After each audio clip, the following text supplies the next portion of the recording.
Assalamualaikum warahmatullahi wabarakatuh.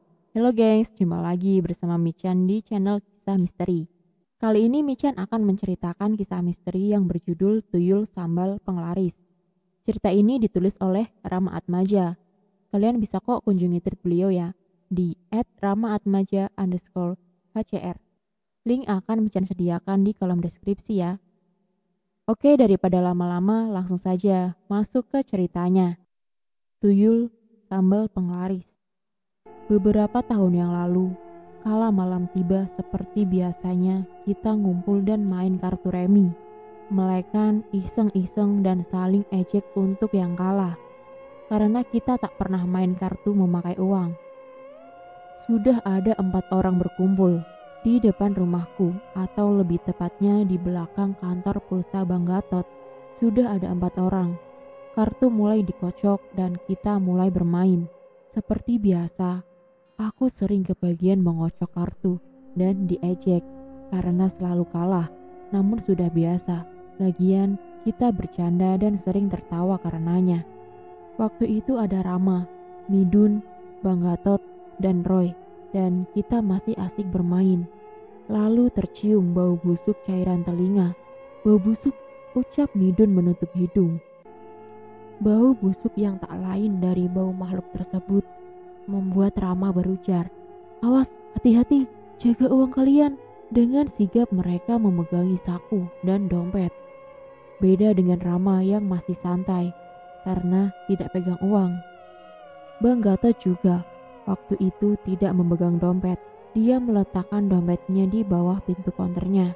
Dengan sigap ia melihat ke arah dompet dan terlihatlah uang 100.000 terangkat setengah badan, seakan mau keluar dari dalam dompet. Untung cepat diingatkan, kalau tidak, uangku bisa hilang. Nih uang tuh dapat minjem, ujar Bang Gatot. "Tuyul, sana pergi, tempatmu bukan di sini," timpanya sambil mengambil dompet dan segera dimasukkan ke dalam.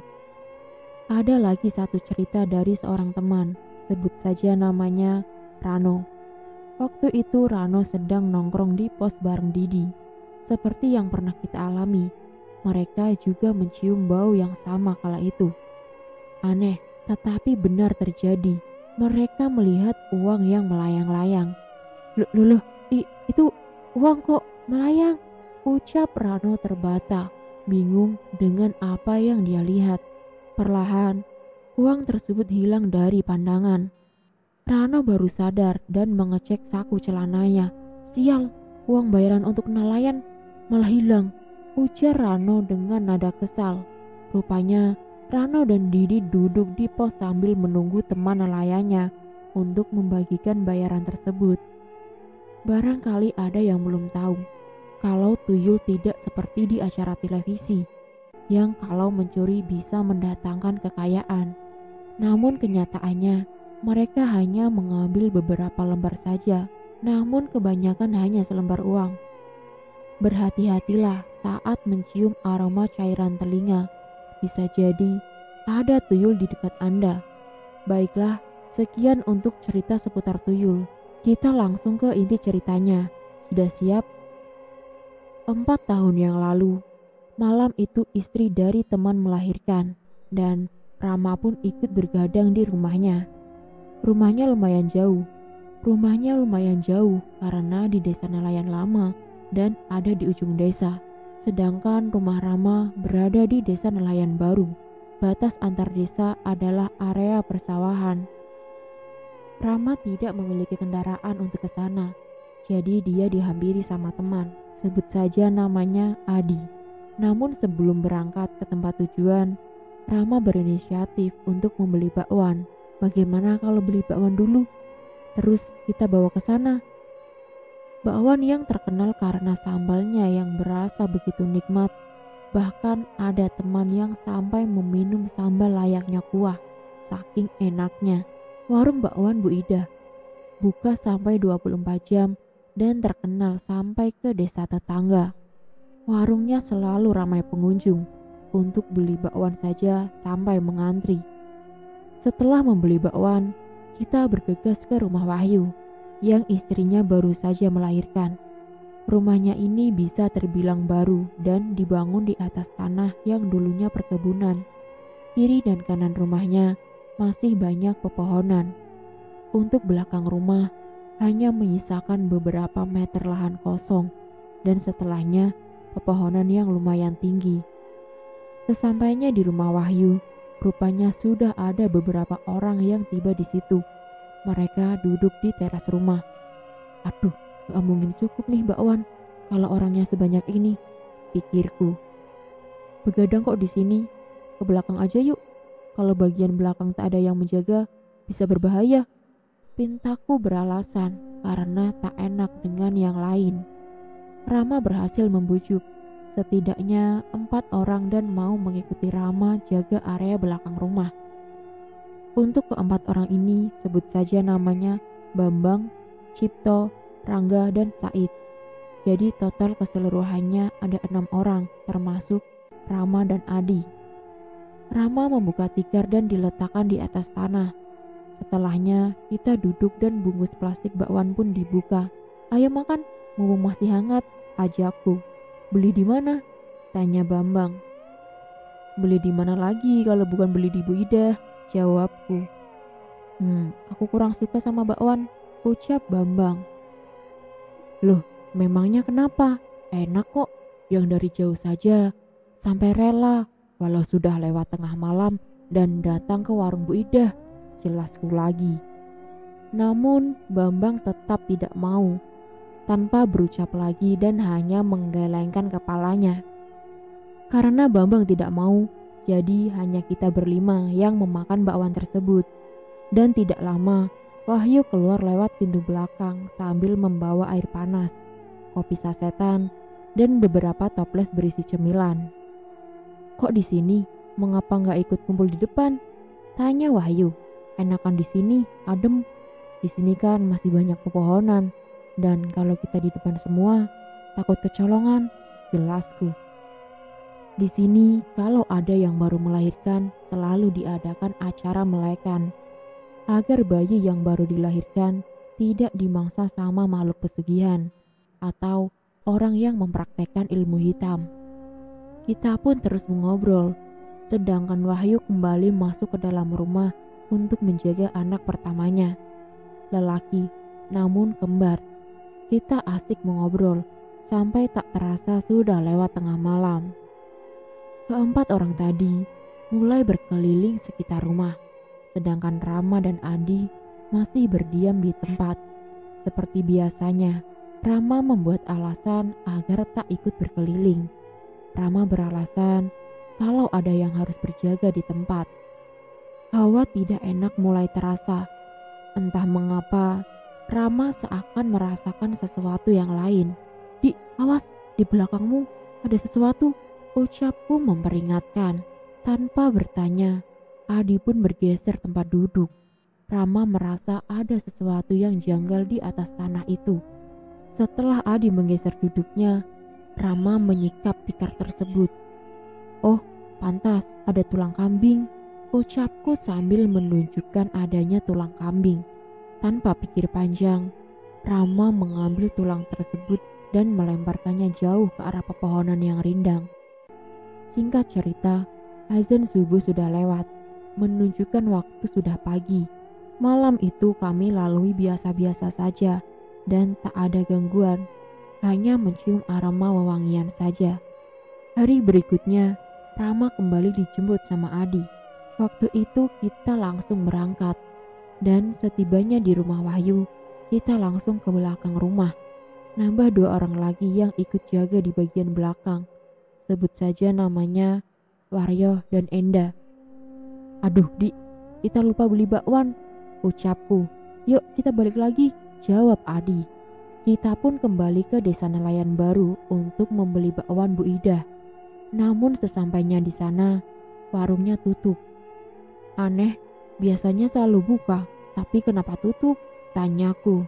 Memang akhir-akhir ini warungnya sepi dan sore pun sudah tutup, jawab seseorang yang sedang menongkrong di area dekat warung Bu Ida. Tanpa berlama-lama, kita kembali ke rumah Wahyu. Adi sudah seperti ojek pribadi yang mengantar jemput. Sesampainya di belakang rumah Wahyu, Rama mengeluh karena tidak mendapatkan gorengan bakwan.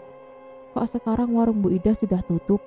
Padahal biasanya kan buka 24 jam. Iyalah sudah tutup. Karena tuyulnya sudah ditangkap sama bapak, sela Bambang. Salahnya berani memasuki area rumahku. Jadi bapak mematahkan kakinya, timpalnya. Rama terdiam untuk sejenak dan tak tahu kalau Bu Ida memelihara tuyul. Karena dulu Rama sering merantau dan jarang ada di rumah. Dan dari sini Rama mulai bertanya akan perihal tersebut. Dan Bambang pun mulai membuka cerita tentang tuyul yang menjadi perantara sambal penglaris. Pak Roso, bapaknya Bambang, dia memiliki beberapa orang anak. Beberapa anaknya sudah dewasa. Namun kala itu belum ada yang menikah. Pak Roso bisa dibilang tahu tentang hal gaib karena mempelajari kebatinan. Rumahnya berada tepat di belakang rumah Bu Ida. Untuk Bu Ida sendiri bisa dibilang taat dalam beribadah dan suaranya sering terdengar kala melantunkan ayat suci. Namun berbeda dengan suaminya, Pak Giwo. Pak Giwo orangnya lalai dan tidak taat dalam beribadah. Oh iya, warung Bu Ida menyatu dengan rumahnya, tetapi di bagian depan rumah sebelah kanan, disitulah warungnya. Pak Giwo bingung karena usahanya tak kunjung maju. Lalu dia mendatangi salah satu dukun, sebut saja namanya Mbah Duloh. Seperti biasanya, para dukun selalu bertanya perihal pasien yang datang ke rumahnya, termasuk Mbah Duloh. Ada maksud apa datang kemari? Tanya Mbah Duloh. Begini Mbah, aku mau jualannya laku, jawab Pak Giwo. Memangnya apa yang kamu jajakan? Tanya Mbah Duloh lagi. Jualan biasa Mbah, layaknya warung-warung yang lain, jelas Pak Giwo. Mbah Duloh diam untuk sejenak sambil mengamati dan sesekali memejamkan kedua matanya, seakan memikirkan sebuah jalan apa yang akan dipakai untuk memakmurkan dagangannya Pak Giwo. Bagaimana kalau aku beri tuyul? Tanya Mbah Duloh membuka kedua matanya sambil mengambil sesuatu. Tapi Mbah hanya ingin jualanku laku, bukan mencari hal yang lain. Jelas Pak Giwo tak menerima apa yang Mbah Duloh berikan. Kamu tahu warung sate yang jualan di pinggir jalan raya? Tanya Mbah Duloh. Iya tahu Mbah, jawab Pak Giwo singkat. Pemilik warung itu, dia juga memelihara tuyul. Bukan untuk mencuri, tapi agar jualannya laku. Kamu pasti tahu, kalau usahanya sukses dan tempatnya semakin besar, malah kebanyakan orang-orang kaya yang makan di situ. Jelas Mbah Duloh.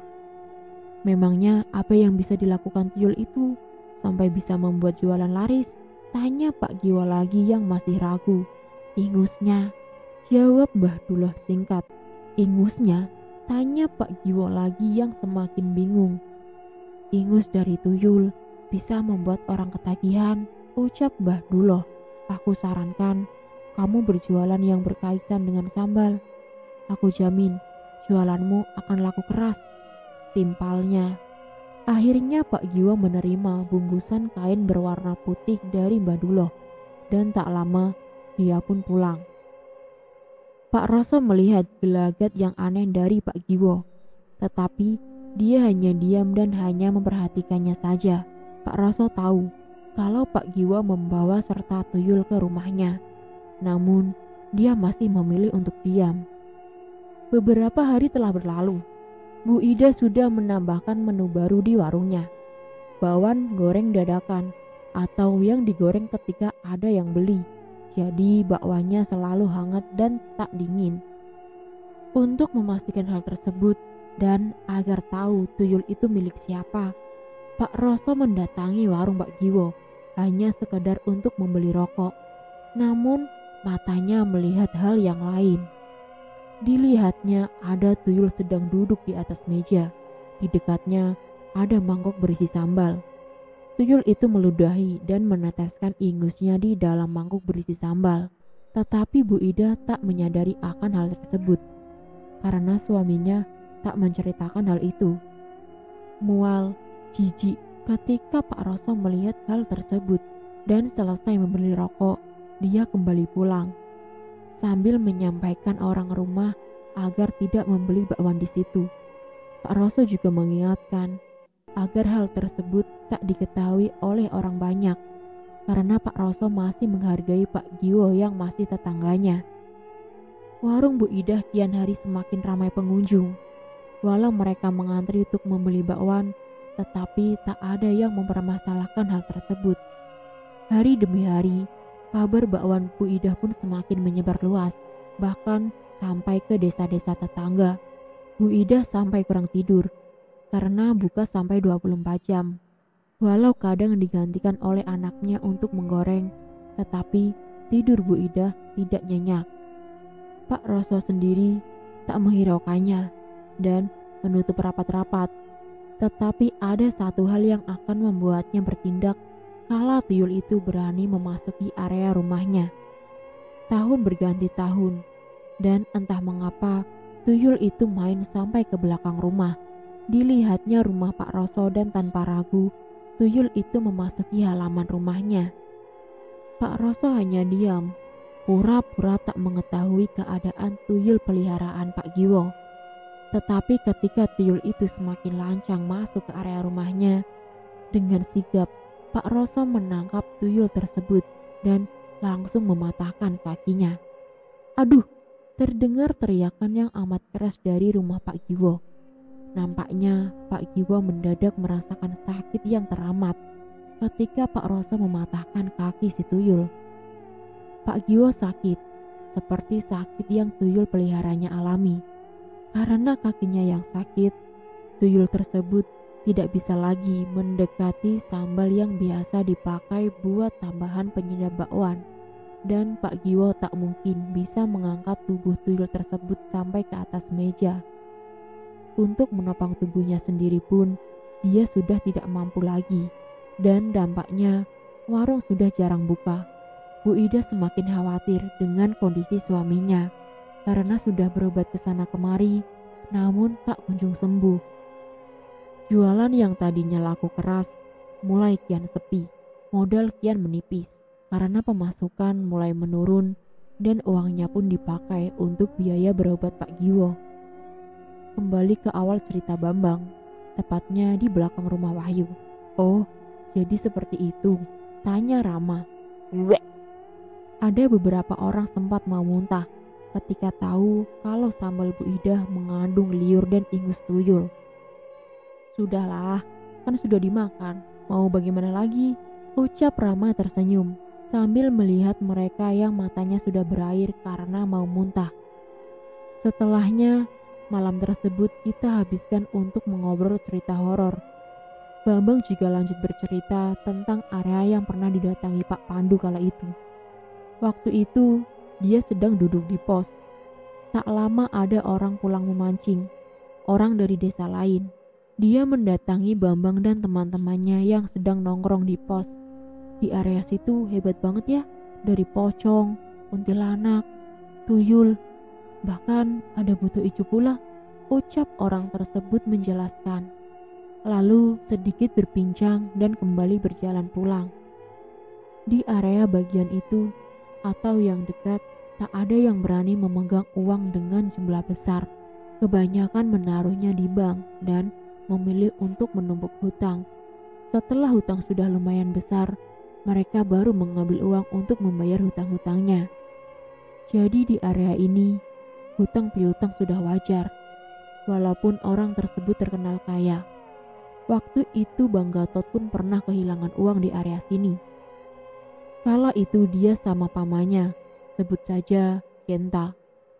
Mereka membawa uang lembaran dan totalnya 1 juta rupiah. Uang tersebut merupakan titipan untuk diberikan pada Pak Siman. Sebelum berangkat, keduanya menghitung kembali jumlah uang. Beberapa kali dan dirasa sudah pas, langsung berangkat ke tempat tujuan. Rumah Pak Siman berada di area tempat tersebut, dan saat sudah sampai, uang pun diberikan. Namun jumlahnya berkurang, hanya ada 900.000 rupiah. Keduanya bingung dan kembali ikut menghitung uang tersebut. mengeceknya, bahkan sampai merogoh semua saku celana, namun tetap tidak ada. Dengan terpaksa, Bang Gatot berhutang uang yang hilang dan akan menggantinya di kemudian hari. Tak kalah hebat dengan tetangga Rama yang waktu itu beli rumah di sebelah. Dia masih keturunan Cina, namun hanya beberapa bulan saja dan kembali menjual rumah tersebut dan pindah ke desa nelayan lama. Dia pindah dikarenakan uangnya selalu hilang setiap harinya, walau cuma 1 lembar, namun 100.000 dan hilang setiap hari. Padahal rumahnya jauh dari area itu.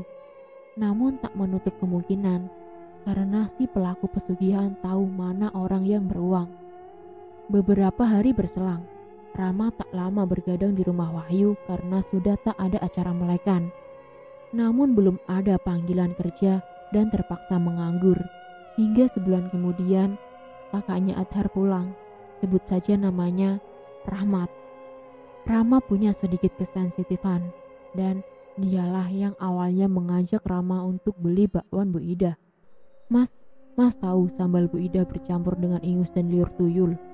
Tanyaku. Iya tahu. Jawabnya singkat.